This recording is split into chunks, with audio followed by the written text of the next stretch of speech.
ভাই গরুর মতো ভ্যাবে করে কাচ্ছিস কেন? হ্যাঁ দিয়েছিলাম তো, আরো বেলুন চাই তাই কাচ্ছিস? তাহলে কাচ্ছিস কেন?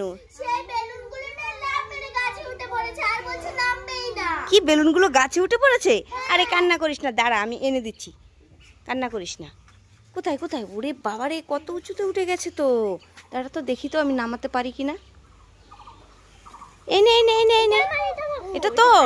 ঠিক আছে দাঁড়া, মিষ্টুরটা নামিয়ে দিচ্ছি।